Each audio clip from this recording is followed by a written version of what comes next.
It has been a very long time since I sat down and filmed a video, kind of sitting, I don't know.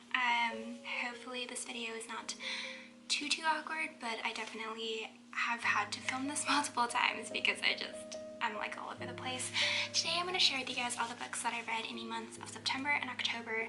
I'm going to go through them pretty quickly, mostly because I don't really know what to say about them. It's been a very rough couple of months for reading and just life in general because school is chaotic and I don't even know. I also need sleep. I've been running on like caffeine for far too long. So we're gonna jump right into it. The first book that I read in September is Love, Life, and the List by Casey West. I gave this a 3 out of 5 stars. I read this kind of in the midst or in the aftermath of To All the Boys I Loved Before. I just wanted kind of a cute contemporary.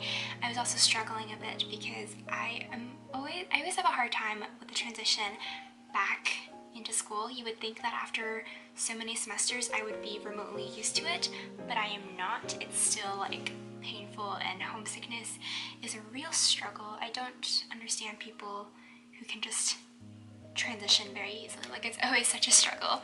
But yeah, so this was just kind of like a feel-good book that I picked up, and it was okay. I feel like it's just very generic in contemporary. We follow a girl who wants to get her artwork kind of shown at an exhibition, but is told that her work lacks depth, so she creates a list to kind of give herself some life experiences so that she can create works that have a bit more meaning to them. And obviously she's in love with her best friend who doesn't know, and the storyline is just very generic. It's a feel-good book, and that's really all there is to it. I don't even know what to say about it. It was good. I also used to really love Casey West back in like early high school, and it's been a really long time since I've read something by her, so it was just kind of cool to revisit an author that I used to really enjoy. The next book that I have on my list is Beast, A Tale of Love and Revenge by Lisa Jensen. I also gave this a 3 out of 5 stars. My initial kind of rating for this is actually 3.5, but I went on Goodreads after reading this, which I probably shouldn't have done. I definitely should have written a review for it first, but kind of reading everyone's reviews made me take a step back and wonder a bit about my enjoyment for this book.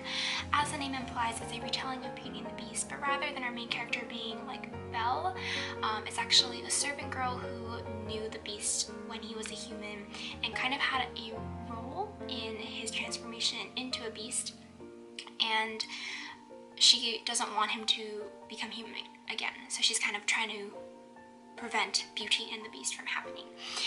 It's a really interesting story. I really enjoyed just the overall idea and how the author kind of executed it.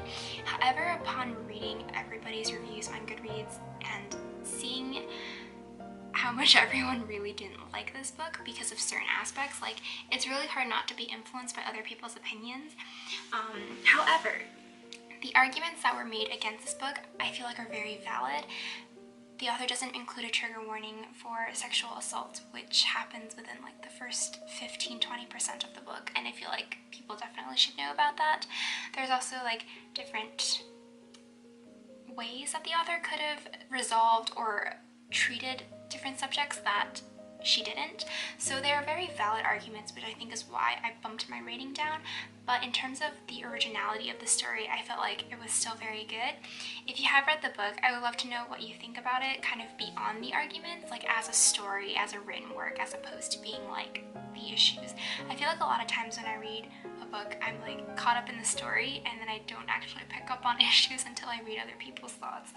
So that's probably just me being very ignorant. But those are just my quick 2 cents. But I thought it was a decent story.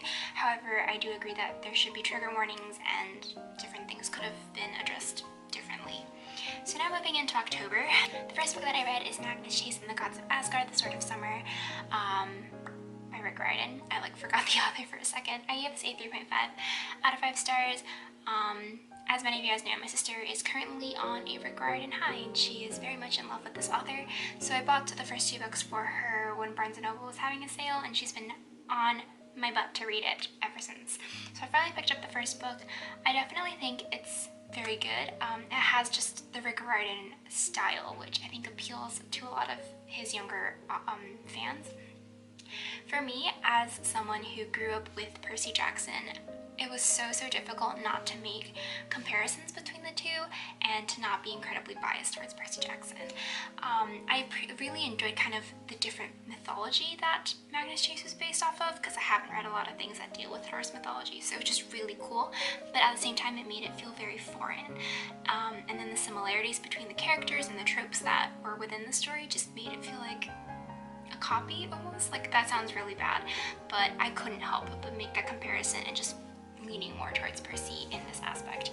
I feel like my decision as of right now would probably be to jump into Heroes of Olympus and then pick up Magnus Chase later, just because I'm just leaning more towards Percy at the moment. But I don't know. You guys have read the books. Let me know what you think. I feel like that's just going to be what I'm saying this whole entire video, but it's okay. I just feel like, I don't know. It was still really fun. I got a good couple of laughs, but majority of the book I felt like I was just flipping through and being like, this is like Percy Jackson, but with different gods and different characters. So I just probably have to cleanse my mind of that mindset and move on from there. The next book that I read, I'm not even entirely sure that I read, but that is Siege and Star by Lee Bardugo. I gave this a 3.5 out of 5 stars. I originally wasn't going to include it in my wrap-up, but I had done my October weekly vlogs and I mentioned finishing it, so I couldn't exactly not talk about this. The reason why I feel like I didn't read it is because I know what happened in the book, but because I read it at a point where like there was just so much school happening and I didn't take notes and I didn't write down my initial reaction of what I felt, I don't remember how I feel about this book. I know what happened, like I've said, but like my emotions aren't like tangible. I can say that I enjoyed the book, but I can't say what I enjoyed about it. I don't know if like this is something anybody else kind of struggles with, but that's just, I don't know how I feel about this book, and I feel like if I want to continue out with the series, I definitely have to go back and reread the first book, which I don't mind because I enjoyed the story, or what I can recall of the story, so we're just gonna leave it at that.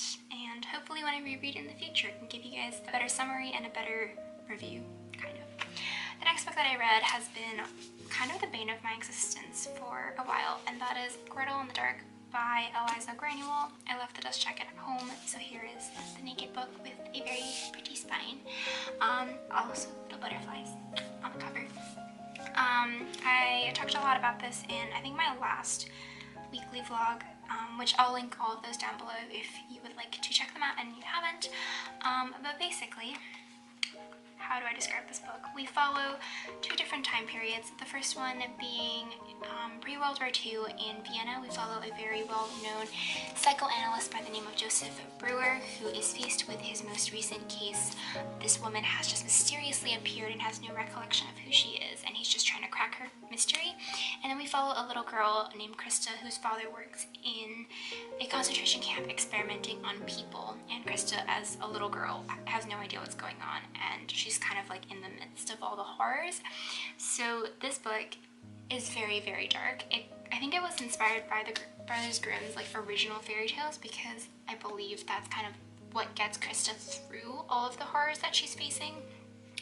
I really loved this writing of this book. The author is definitely a master at her craft, and I appreciated how she wove her story. So that was kind of me giving this book like a thumbs up, but I ended up giving this book a 3 out of 5 stars because I didn't enjoy reading this book whatsoever.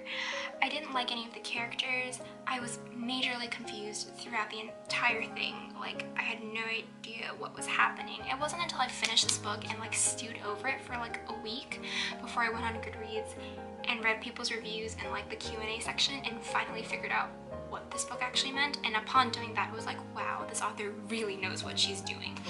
But I just didn't enjoy it. Like I said, the two characters that we kind of follow were just not likable people.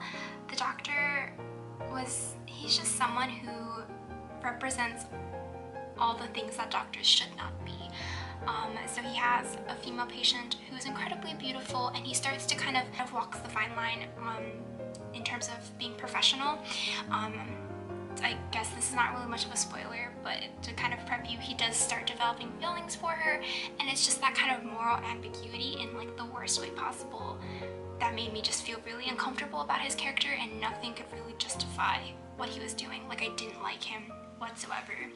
And then we have Krista, who admittedly is a little girl going through so much crap because of her situation and what's going on, but she kind of has this like very princessy attitude that just got on my nerves. Like, it could be her way of coping with what she's experiencing, but she just views herself better than all the other prisoners at the concentration camp, and continues to have that very like nose in the air attitude about everything that made her very irritating to read about. So I just didn't like any of the characters, and I only kept reading because I was so intrigued by what the author was doing with the plot. Yeah, if you have read this book, I would love to know what you think about it, because it's just such a fascinating story. Yeah, I think like if you want to do a buddy read, this would definitely be a book to do it in, because you can just have so many conversations and there's so many things you can talk about. So it's a very good book in that aspect. But yeah, read that one. And the last book that I want to talk about really quickly is The Dark Descent of Elizabeth Frankenstein by Kirsten White. I give it say 4 out of 5 stars, and this is essentially my highlight of the past few months. I read this on Halloween, and I was very happy because it's like the only thing I can remember doing in the past couple of years in celebration of the season. I loved this book. I already knew I was going to love it going into it because I love Kirsten White's writing and I love the story of Frankenstein. So to be reading about kind of a Frankenstein retelling from the perspective of Victor Frankenstein's wife was just so cool. It's like the backstory and then kind of like paralleling like the actual Frankenstein story and then going above. It's just fantastic. I highly recommend it because it's just so much fun. It's got the right amount of the gothic genre that Frankenstein was based in, and I feel like it just reads almost like a classic. Like the 2 books could have been published simultaneously, kind of feel. One from Frankenstein's perspective and one from his wife. It's just got that like very cool aspect. I don't know. But yeah, I really loved this book. I almost wish I could like erase my memory of this book, kind of like what happened with Siege and Storm, because I want to reread this book and re-experience it. Like, that's how much I enjoyed it. So at least we ended off the month strong. So yeah, those are all the books that I read in the past 2 months. Let me know what you guys read and what are some books you would recommend. Definitely, if you've read any of these books, I would love to know your thoughts and kind of discuss with you guys. I feel like a lot of them can be some good discussions. So yeah, that's all I have. Hopefully I can sit down and film more in the future, but we shall see. We're currently in the midst of NaNoWriMo and I'm already behind, which is no surprise, but what can we do? Hopefully, actually, I don't really want to like reach 50k as my goal. My goal is to finish the story, so however many words that requires of me to finish, I'm going to consider that a success. But we'll see. Maybe we'll do a nano vlog sometime in November and talk a little bit more about it if you guys are interested. But yeah, that's all I have. Until the next time I see you guys, don't forget to stay caffeinated and eat some chocolate. Take care of yourselves, and I'll see you guys next time. Bye!